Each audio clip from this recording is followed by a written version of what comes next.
Assalamualaikum warahmatullahi wabarakatuh. Saudara kaum muslimin dan muslimat, kali ini kita mau menyampaikan sedikit tentang uswah dan qudwah.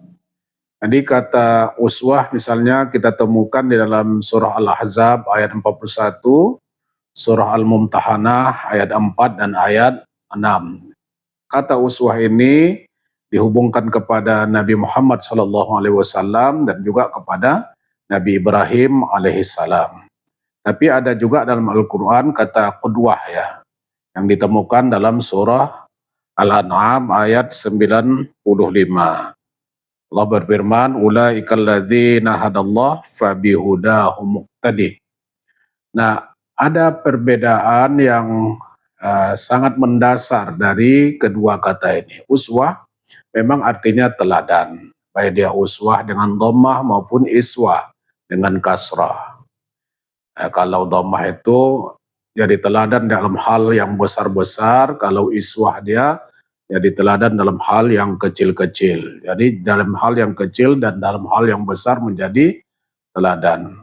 Qudwah pun sebenarnya adalah teladan, jadi keteladanan. Cuman bedanya adalah kalau kita mengikuti orang yang sudah menjadi uswah, yaitu Nabi Muhammad Sallallahu Alaihi Wasallam, maka kita akan menjadi uswah bagi orang lain, menjadi teladan bagi orang lain.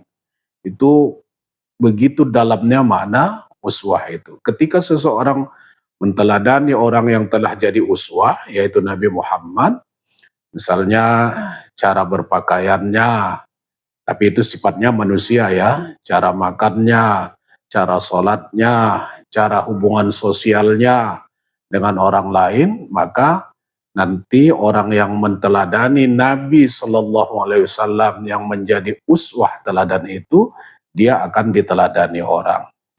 Tapi kalau qudwah, ada orang yang telah menjadi qudwah, menjadi teladan, dan itu diteladani oleh seseorang, maka orang yang mentauladani itu belum tentu ditauladani orang.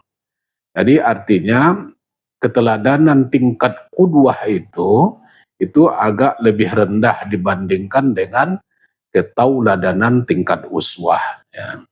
Jadi karena itu sebenarnya kalau kita ini pegang dengan baik, maka sesungguhnya seseorang harus mentauladani orang yang sudah menjadi uswah ketauladanan, yaitu Nabi Muhammad SAW, karena dengan mentauladani orang yang telah menjadi uswah, maka dia diharapkan akan menjadi tauladan bagi orang lain dalam semua aspek, ya, hubungan vertikal kepada Allah, hubungan horizontal kepada manusia, tumbuh-tumbuhan, hewan, benda mati, dan lain-lainnya.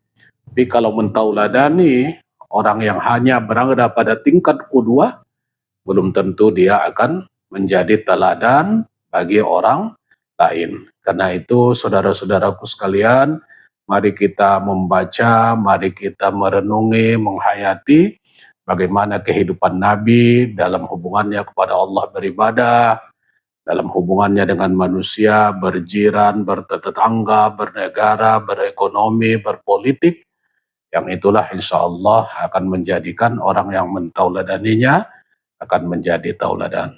Lisanul hal afsahu min lisanil maqal. Keteladanan pasti lebih ampuh dalam kehidupan berumah tangga, masyarakat berbangsa dan bernegara dari hanya sekadar ucapan saja.